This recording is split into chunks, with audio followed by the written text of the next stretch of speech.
बिस्मिल्लाहिर्रहमानिर्रहीम, अस्सलाम वालेकुम, गुड इवनिंग एंड नमस्कार टू एवरीवन। मैं हूं फ़खर यूसुफजई और आप देख रहे हैं debate with Fakhar. Debate with Fakhar में आज मेरे साथ ज्वाइन कर रहे हैं senior journalist from India, new Delhi से ज्वाइन कर रहे हैं। आप लोग सब जानते हैं उनको, रोहित शर्मा साहब ने मुझे ज्वाइन किया। Thank you very much for joining Rohit भाई। रोहित जी, एक चीज़ बहुत ज़्यादा हम लोगों में कोई चीज़ कॉमन हो या ना हो, लेकिन कश्मीर एक ऐसा इशू है कि ये दोनों कंट्रीज के बीच में एक बहुत बड़ी, मतलब मैं कहता हूं कि कॉमन चीज है दोनों तरफ से। और मतलब मैं ये भी कहूंगा कि दोनों तरफ से लोगों के ना बड़े, मतलब जिसे कहते हैं कि जज्बात जुड़े हुए हैं। हिंदुस्तान के लोगों की हम बात करें या पाकिस्तान के लोगों की हम बात करें, इन चीजों के ऊपर अक्सर बात होती है। अभी 2-3 दिन पहले दिल्ली सरकार ने, मोदी जी की हुकूमत ने एक अनाउंसमेंट की कि हम बातचीत करना चाहते हैं वहां के पॉलिटिकल लीडर्स के साथ, उनको इकट्ठा करने की कोशिश की। एक तो यह है कि उसके हवाले से हम आपसे मतलब थोड़ा सा सुनना चाहते हैं कि कहां तक कितनी पार्टीज ने उनके साथ एग्री किया कि वो दिल्ली जाएंगे और वहां पे बैठेंगे अजीत डोवल साहब और जो अमित शाह साहब और बाकी जो भी वहां के हुकूमत के लोग हैं। तो क्या नई डेवलपमेंट ऐसी है? दूसरी चीज फिर नेक्स्ट फेज में आपसे पता करूंगा कि पाकिस्तानी हुकूमत इसके ऊपर शाह महमूद कुरैशी साहब ने एक लेटर भी लिखा है यूनाइटेड नेशन को कि वहां पे कुछ नया होने को जा रहा है और कुछ तब्दीलियां मजीद लाई जा रही हैं जो उसके 370 के बाद हुई थी। तो सबसे पहले तो हुकूमत मोदी जी के लिए कितनी चीजें इस वक्त मतलब मैं कहूंगा कि मैदान खुला हुआ और चीजें आसान है? देखिए, ये जो हमें पता लगा, ये जो खबर खुली कि बुलाया जा रहा है, वो होम मिनिस्ट्री ने कुछ करीब 14 पॉलिटिकल पार्टीज के लीडर्स को, in fact union home minister Ajay Bhalla ने 14 पॉलिटिकल पार्टीज के लीडर्स को बोला कि आपकी प्राइम मिनिस्टर से मीटिंग होने वाली है, आप अपनी कोविड की नेगेटिव रिपोर्ट दे दीजिए। उससे ये बात पता लगी कि हाँ, कुछ मीटिंग होने वाली है। अब वो मीटिंग जो है उसमें फारूक अब्दुल्ला को भी बुलाया गया है और महबूबा मुफ्ती को भी बुलाया गया है, और उसमें सीनियर कांग्रेस लीडर गुलाम नबी आजाद भी हैं, ताराचंद, बहुत सारे हैं। इन सब को, इनफैक्ट तारिक आमी भी हैं, मोहम्मद यूसुफ तारिक आमी भी है जो कम्युनिस्ट पार्टी के। इन सबको बुला करके यहाँ पे बातचीत करनी है। और कुछ लोग, आप ज्यादातर तो लीडर्स ने अपना बता दिया कि हम आ जाएंगे। मुख्तलिफ पॉलिटिकल पार्टीज, पूरे पॉलिटिकल डायस्पोरा से, स्पेक्ट्रम से बुलाया गया है सबको। और इसमें पता यह लग रहा था कि डिलिमिटेशन की बात होगी। Delimitation is what? डिलिमिटेशन ये है, ये हर कुछ साल बाद होती है। हमारे यूपी में भी हुई, बिहार में भी हुई, पंजाब में भी हुई, हर जगह हुई। पॉपुलेशन की डेमोग्राफी जो होती है वो चेंज होती है। डेमोग्राफी कैसे चेंज होती है? हर एरिया की, हर स्टेट की, not only Jammu and Kashmir, her state की कुछ गांव में पॉपुलेशन ज्यादा बढ़ती है, कुछ गांव में कम बढ़ती है। जहां पे एजुकेशन लेवल कम है वहां पे पॉपुलेशन कम बढ़ती है, जहां पे एजुकेशन, वहां पे ज्यादा बढ़ती है जहां पे एजुकेशन लेवल कम है। जहां कम है वहां पे बच्चे ज्यादा पैदा होते हैं, इसमें कोई शक नहीं ना।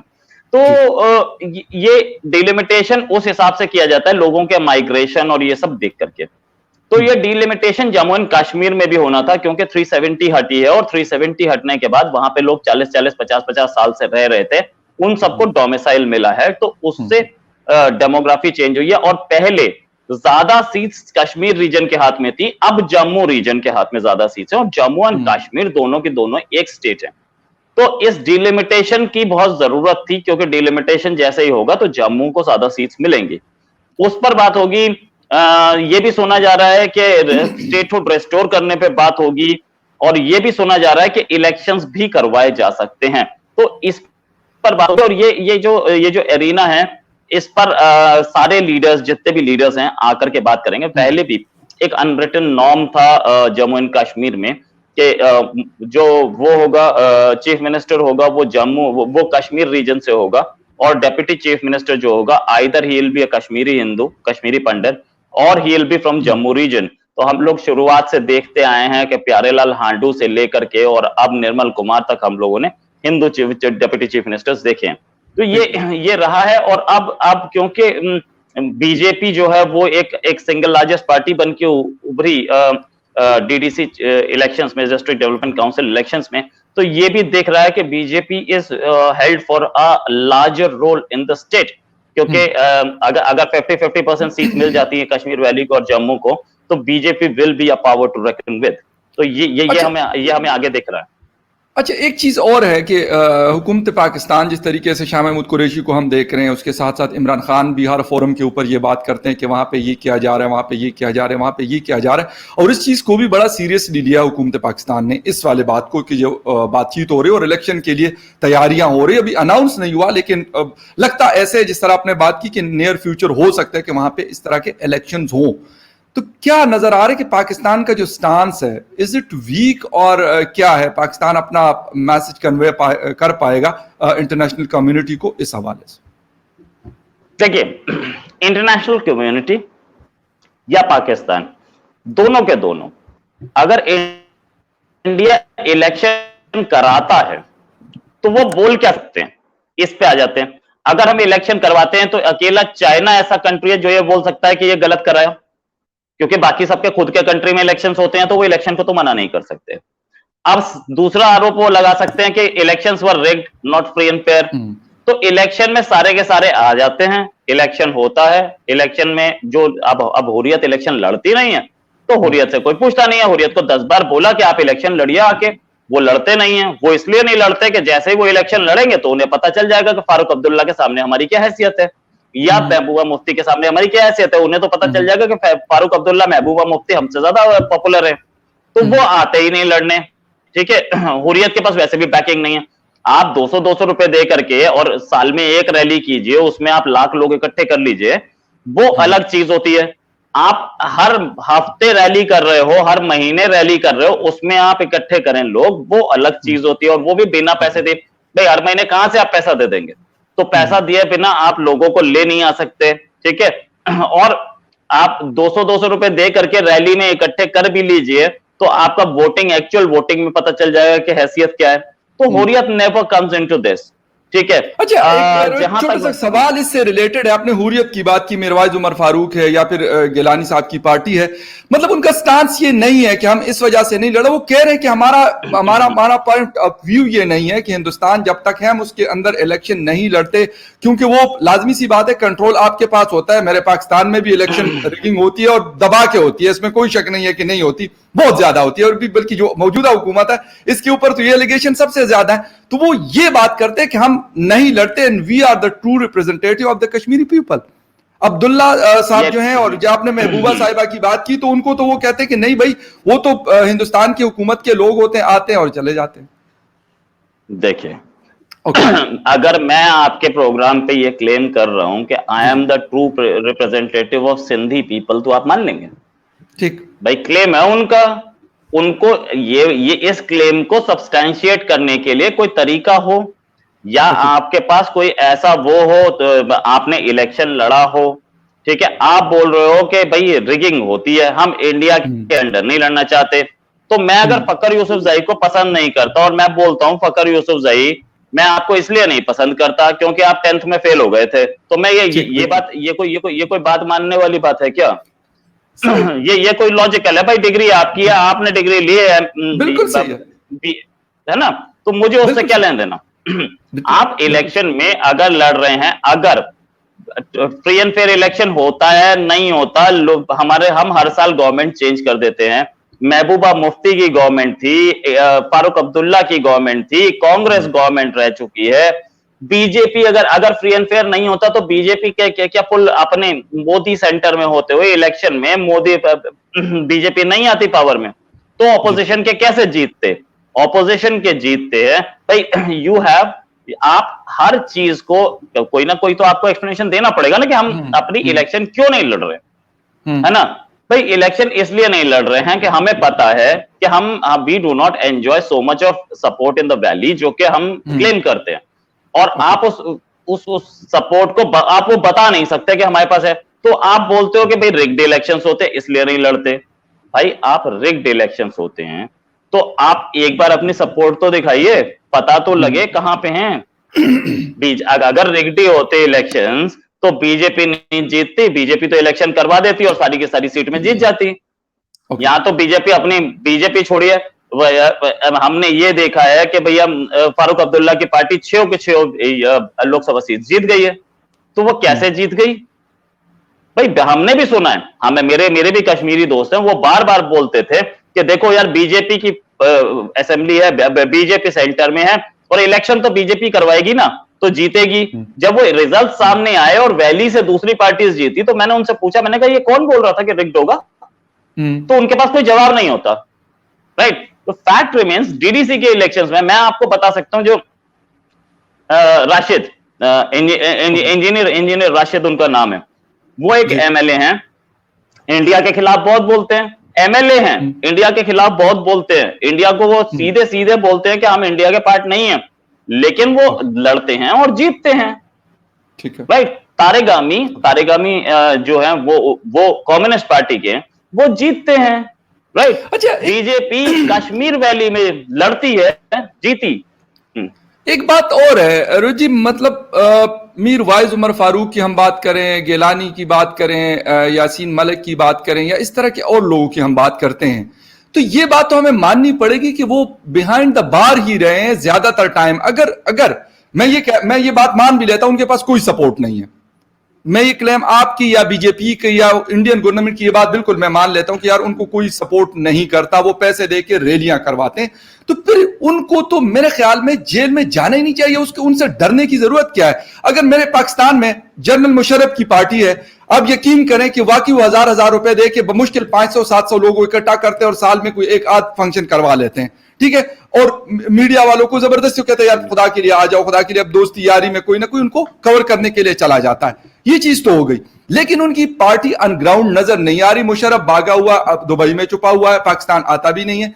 तो मीर वाइस से क्या एक डर नहीं है हुकूमत को कि उसको जेल में भेजा जाता है? या बिल्कुल ज़ईफ आदमी है गिलानी साहब, मतलब उसकी मेरे ख्याल 85 या इससे भी ज्यादा उम्र है, तो उनको फिर जेल में क्यों डाला जाए? तो उनको कहें यार करें, आप क्या कर लेंगे, आपने एक रैली करनी है साल में, कर लें, एक रैली से हमें कोई फर्क नहीं पड़ता, हम उसको कर लेंगे, कवर कर लेंगे, कोई टेंशन नहीं है हमें, हमारे पास इतनी सिक्योरिटी है, इतनी फौज है, आपकी एक रैली का कोई फर्क हमें नहीं पड़ता। ये चीजें सर क्यों नहीं? और ये असल पॉइंट है मेरा।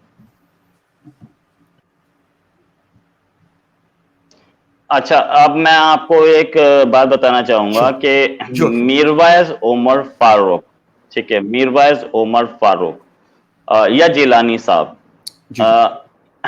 अगर कोई आदमी एंटी एस्टैब्लिशमेंट काम करेगा तो अरेस्ट तो होगा, इसमें कोई शक नहीं, ठीक है, चाहे वो नरेंद्र मोदी एंटी एस्टैब्लिशमेंट काम करे, अरेस्ट तो किया जाएगा, ठीक है। अब मजबूरी ये है कि आप गवर्नमेंट में रहते हुए या प्राइम मिनिस्टर रहते हुए एंटी एस्टैब्लिशमेंट काम नहीं कर सकते, इसलिए आप नहीं करते, वरना इन लोगों को या इंदिरा गांधी को भी अरेस्ट किया गया था हमारे कंट्री में, राइट? और बड़े बड़े लीडर्स हुए हैं। मीरवाइज उमर फारूक या जिलानी साहब कुछ एंटी एस्टैब्लिशमेंट काम करेंगे तो अरेस्ट जरूर किया जाएगा, राइट? अब जहां तक बात यह कि इस अरेस्ट का फायदा किसको होता है और इस एंटी एस्टैब्लिशमेंट काम का फायदा किसको होता है? आप इलेक्शन लड़ते नहीं अपनी पॉपुलैरिटी दिखाने के लिए, ठीक है, तो आप एंटी एस्टैब्लिशमेंट काम करेंगे, एंटी इंडिया काम करेंगे तो आप अरेस्ट हो जाएंगे, तो पॉपुलैरिटी किसकी बढ़ेगी? गवर्नमेंट ऑफ इंडिया की नहीं। आपके अरेस्ट से आप लोग बोलते हैं अच्छा ये जेल में है, ओह बड़ा आदमी हो गया, राइट? तो अरेस्ट मिराकुलसली काम करता है। आप अपने कंट्री में भी देखिएगा, जिस लीडर को आप अरेस्ट कर लीजिए, कोई छोटा सा लीडर हो, गली मोहल्ले का लीडर हो, उसको आप एंटी एस्टैब्लिशमेंट काम पे अरेस्ट कर लीजिए, देखिए कैसे वो इंस्टेंटली वो लीडर नेशनल लीडर बनता है। तो ये अरेस्ट जो है ये अपनी पॉपुलैरिटी बढ़ाने का काम है और किसी और का नहीं है। मैं आपको 10 लीडर्स इंडिया में बता सकता हूं, राइट? तो ये और आप इलेक्शन लड़ते नहीं, आपकी पॉपुलैरिटी वहां नहीं दिखती, तो आप कहीं ना कहीं तो सुर्खियों में, कहीं ना कहीं तो आप हेडलाइंस में आएंगे किसी तरीके से। तो ये तरीका है। वरना मैं जिलानी साहब से एक क्वेश्चन पूछता हूँ, सर्दियों के मौसम में वो अगर वो इंडियन नहीं मानते अपने आप को, तो सर्दियों के मौसम में वो दिल्ली आके क्यों रहते हैं भाई? मालवीय नगर में क्यों रहते हैं? आपका घर है वहां पे, सिंपल, ठीक है। अच्छा, मतलब ये वाली बात है तो खैर आपका पॉइंट ऑफ व्यू है या फिर इंडियन हुकूमत का पॉइंट ऑफ व्यू है, हम ओवरऑल पर्सपेक्टिव को देखते हैं। मैं इस चीज पे भी नहीं हूं, मैं अक्सर दोस्तों से कहता हूं, मैं कहता हूं यार मसला ये है कि वो हम यहां वालों के ऊपर दावा करते हैं कि भाई ये हमारा है, इस तरफ वाला कश्मीर जो है ये हमारा है, उस तरफ वाला कश्मीर हिंदुस्तान दावा करता है कि ये हमारा है। लेकिन मैंने कहा कि दोनों साइड्स, मैंने उस दिन आपके एक टीवी शो में भी मैं बात कर रहा था, मैंने उस एंकर को कहा, मैंने कहा यार बात यह है कि उन लोगों से कोई नहीं पूछ रहा, ना आप और ना हमने भी उनको इग्नोर किया हुआ है, भाई हमें आपकी जमीन चाहिए, और मैंने कहा उन्होंने भी उनको इग्नोर किया हुआ है, कहा कि भाई लाजमी सी बात है, बड़ी कीमती जमीन है कश्मीर की, इसमें कोई शक नहीं, और सबसे बड़ी कीमती चीज वहां का पानी है। वो एक ऐसी चीज है कि मैं कहता हूं कि एटम बम से और पता नहीं कौन सी सारी चीजें एक तरफ और वहां का पानी दूसरी तरफ। मैंने कहा कि यार ये वाली चीज हम क्यों नहीं सोचते, वहां की आवाम को हम ऑन बोर्ड नहीं लेते, हम हो पाकिस्तान वाले या फिर हिंदुस्तान वाले, लेकिन दोनों अपनी अपनी चीजें सीधी कर रहे हैं। वो हमारे यहां भी ये कहते हैं कि यार नीलम हाइड्रो प्रोजेक्ट बन गया, 1000 मेगावाट बिजली हमें मिल गई, लेकिन कश्मीर के अंदर बिजली नहीं है। आप लोगों की डेवलपमेंट, मैं एडमिट करता हूं कि वहां डेवलपमेंट बेहतर है हमसे, बल्कि बहुत बेहतर है, लेकिन इसके बावजूद भी लोगों के दिलों में लोगों की जो चाहत होती है, लोग जो मांगते हैं, वो चीज हम लोग नहीं करते। ये असल पॉइंट है मेरा। देखिए एक चीज कि भाई वहां पे वहां के लोगों से हम पूछें, तो वहां के लोगों से हम कैसे पूछ सकते हैं? हमारे पास एक तरीका बनता है कि हम वहां के सारे लोगों के पास जाएं और सबको बोलें कि ठीक है, आप एक बहुत बड़े ग्राउंड में आ जाइए और आपसे बात करेंगे। ठीक है, तो वो सारे 1 करोड़ लोग नहीं आ सकते। ठीक है। दूसरा तरीका रेफरेंडम। रेफरेंडम का प्रोविजन ना आपके कंट्री में ना हमारे कंट्री में। ठीक है। तीसरा तरीका, हम उनसे बात करें जो वोट लेके इलेक्शन जीत के आए हैं, जो कि उन लोगों के नुमाइंदे हैं, तो उन सबको बुलाया गया है प्राइम मिनिस्टर की उसमें। ठीक है। चौथा तरीका, हम उनको बुलाएं जो कि कश्मीर के लीडर्स अपने आप को क्लेम करते हैं या लोग उन्हें क्लेम करते हैं। तो ऐसे कल मैं भी क्लेम करना शुरू कर दूं कि मेरे पास बहुत बड़ा मैसिव सपोर्ट है बलूचिस्तान में और मैं बलूचिस्तान के लोगों का लीडर हूं, तो क्या पाकिस्तान गवर्नमेंट मुझसे बलूचिस्तान पे बातचीत करना शुरू कर देगी? हुर्रियत के साथ यही प्रॉब्लम है। Hurriyat claims itself to be a leader of Kashmiri people, but it has never proved it. अरे प्रूव भी तो करना पड़ता है। ट्रस्ट पे डोनाल्ड ट्रंप ने बोला था ट्रस्ट बट वेरीफाइड। अरे तो आपका ट्रस्ट वेरीफाई कहां हुआ? आप अपना वेरीफाइड ट्रस्ट दिखाइए, आप इलेक्शन प्रोसेस में आइए और आके लड़िए। आप हार जाएं उसके बाद आप बोलें कि भैया ये हमारे पास सपोर्ट बहुत था, हम जीत सकते थे, हमारी वैलीज में देखो कितनी भीड़ आई थी, लेकिन हमारे पास ये रिग्ड इलेक्शन था, मानते हैं। आप तो मैदान में आने से पहले ही आप मतलब इट इज लाइक कि आप विंबलडन या फ्रेंच ओपन का फॉर्म ना भरें और उसके बाद बोले कि पूरी कंपटीशन रिग्ड होता है इसलिए हम कंपटीशन में पार्ट नहीं लेंगे। ठीक। I don't understand this kind of a philosophy. अच्छा राइट रोहित, एक लास्ट सवाल है कि हमें तो यही मतलब नजर आ रहा है, अभी जब मैं पिछले 2-3 सालों से अपनी हुकूमत की बात कर रहा हूँ, इमरान खान साहब जब प्राइम मिनिस्टर बने हैं तो लगा ऐसे है कि आपस में डील हुई, बल्कि ये बात खैर किसी हद तक डिस्क्लोज भी हुई कि मोदी जी से इमरान खान की आज से शायद 3 साल पहले बातचीत हुई थी जब 370 हटाया जा रहा था और ये सारी अंडरग्राउंड हो गई थी। सऊदीया भी गालिबन उसमें शामिल था, अमेरिका भी उसमें शामिल था, और लाजमी सी बात है पाकिस्तान के ऊपर ज्यादा उनका इन्फ्लुएंस है, हिंदुस्तान के ऊपर शायद कम होगा, लेकिन किसी न किसी तौर उनके यहां भी है। दोनों मानते हैं, पाकिस्तान भी मानता है उनको, हिंदुस्तान भी मानता है, दोनों कंट्रीज को। क्या नजर आ रहा है कि अब ये डिसाइड हो गया कि भाई बस आप उधर रहो और हमें इधर रहने दो? मतलब इसमें क्या सच्चाई है? कुछ चीज आपको ऐसी नजर आ रही है या नहीं? देखिए, ये अंडरस्टैंडिंग अगर इन दोनों लीडर्स के बीच में थी तो ये अंडरस्टैंडिंग पहली बार नहीं हुई थी। हम शिमला एग्रीमेंट के बाद, शिमला एग्रीमेंट में जो हमने सीज फायर लाइन को लाइन ऑफ कंट्रोल बोलना शुरू किया, तो हम सीज फायर लाइन ही बहुत अच्छा बोल रहे थे, कोई प्रॉब्लम नहीं थी। उसको लाइन ऑफ कंट्रोल इसलिए बोला कि धीरे धीरे उसे इंटरनेशनल बॉर्डर हम बना दें। अब इसमें बहुत सारे डिस्प्यूट्स हैं, क्योंकि ना तो प्राइम मिनिस्टर भुट्टो ने ऐसा कुछ बोला, ना प्राइम मिनिस्टर इंदिरा गांधी ने ऐसा कुछ बोला। तो उसके ऊपर किताबें लिखी हैं जिसमें ये लिखा है कि दोनों के दोनों इसको लाइन ऑफ इंटरनेशनल बॉर्डर बनाना चाहते थे।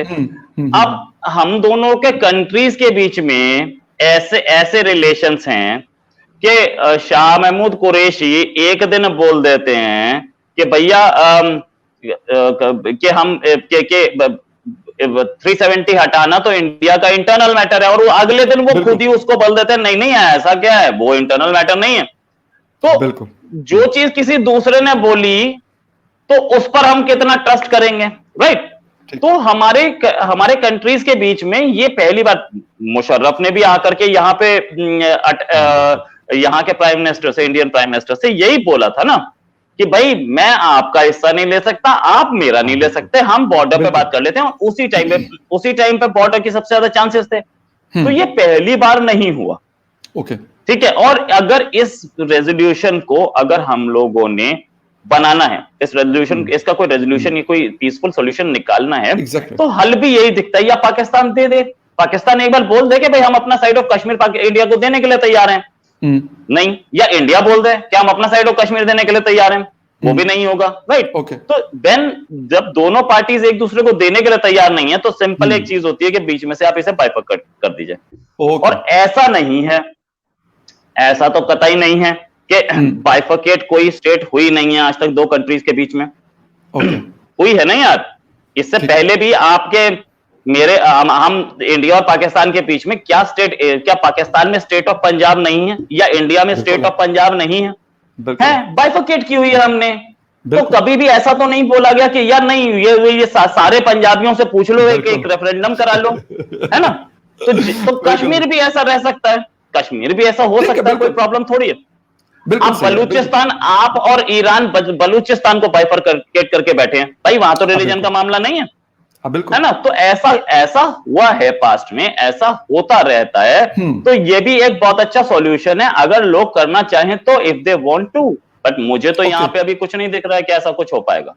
ठीक है, बहुत शुक्रिया रोहित शर्मा जी, आपने ज्वाइन किया और बड़ी जबरदस्त डिस्कशन हुई कश्मीर के इशू के हवाले से। आज हमने बात की और आपने सुन ली बातें कि क्या क्या डेवलपमेंट्स वहां पहले हुई थी और अब वहां पर पॉलिटिकल सेटलमेंट की तरफ वो लोग जा रहे हैं। और एक बात जो मैंने आखिर में कही कि पाकिस्तान और हिंदुस्तान के दरमियान शायद ये बात मतलब अब नहीं, शायद आज के 5 साल 10 साल के बाद ये किताबों में लिखी जाए और ओपन हो जाए कि हाँ, अमेरिका या सऊदी अरेबिया ने अपना किरदार अदा किया था और इस चीज को सेटल डाउन करने के लिए, क्योंकि यूनाइटेड नेशन तो 70-75 सालों से हम ये देख रहे हैं, लेकिन वहां पे कुछ हो नहीं रहा। कुछ चीजों को पाकिस्तान नहीं मानता, कुछ चीजों को हिंदुस्तान नहीं मानता, कुछ उनको एक्सेप्टेबल नहीं है, कुछ पाकिस्तान को एक्सेप्टेबल नहीं है। तो दोनों इस चीज से डरते हैं, अगर वहां पे गए तो हो सकता है कोई गड़बड़ ना हो जाए, तो इस वजह से। लेकिन खैर, कश्मीरियों की किस्मत का फैसला अगर उनके मुताबिक हो जाता है और वो जो उनको पसंद है उसी तरीके से हो जाता है, अगर उनको वहां पे पॉलिटिकल सेटलमेंट जिस तरीके से मोदी सरकार कर रहे हैं अगर वो हो जाती है